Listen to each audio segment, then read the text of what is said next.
Article 277 of the Revised Penal Code, Abandonment of minor by person entrusted with his custody in deference of parents. The penalty of arresto mayor and a fine not exceeding 500 pesos shall be imposed upon anyone who, having charge of the rearing or education of a minor, shall deliver said minor to a public institution or other persons without the consent of the one who entrusted such child to his care, or in the absence of the latter, without the consent of the proper authorities.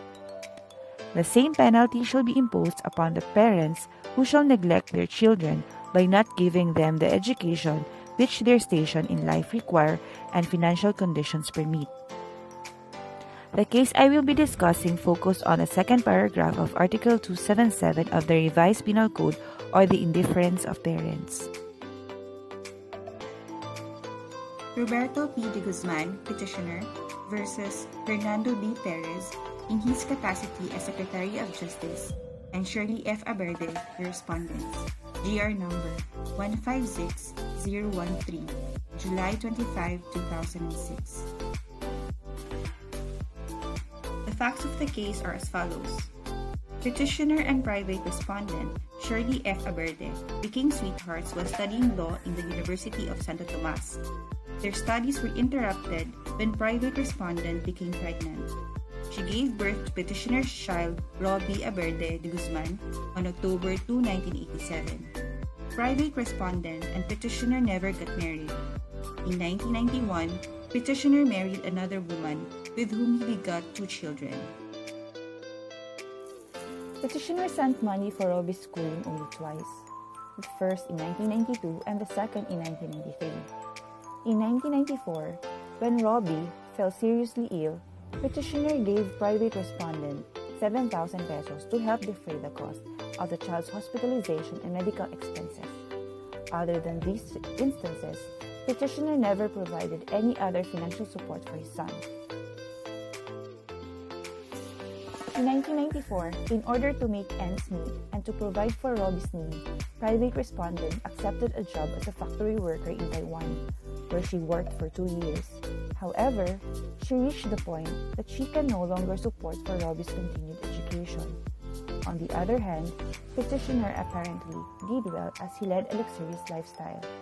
Despite his fabulous wealth, however, petitioner failed to provide support to Robbie. In 2000, private respondent demanded support for Robbie, who was entering high school that coming school year. She explained that, given her financial problems, it was extremely difficult for her to send him to a good school. Petitioner ignored private respondent's demand. The latter was thus forced to rely on the charity of her relatives so that she could enroll her son in the LaSalle High School in Lipa City. The issue of the case is whether or not there is a probable cause to justify his prosecution for the crime of neglect of a minor child, punishable under Article 59, Paragraph 4 of PB 603. Also a crime known as indifference of parents, penalized under the second paragraph of Article 277 of the Revised Penal Code. Ruling. The petitioner is charged with neglect of child punishable under Article 59, Paragraph 4 of PD 603, which has the following elements. First, the offender is a parent. Second, he or she neglects his or her own child. Third, the neglect consists in not giving education to the child. And fourth, the offender's station in life and financial condition permit him to give an appropriate education to the child. Here, petitioner acknowledged Robbie as his son.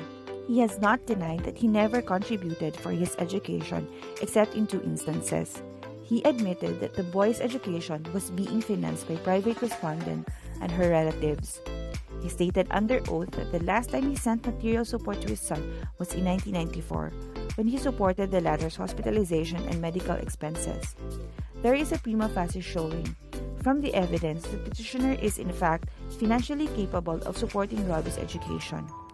The notarized General Information Sheet of the RNCD Development Corporation indicates that petitioner owns 750,000 worth of paid-up shares in the company. Petitioner's assertion that the GIS is not evidence of his financial capability, since the shares are allegedly owned by his father, is of no moment. The claim is factual and evidentiary, and therefore a defense should be interposed during the trial. What has been ascertained is simply the existence of probable cause for petitioner's indictment for the charge against him.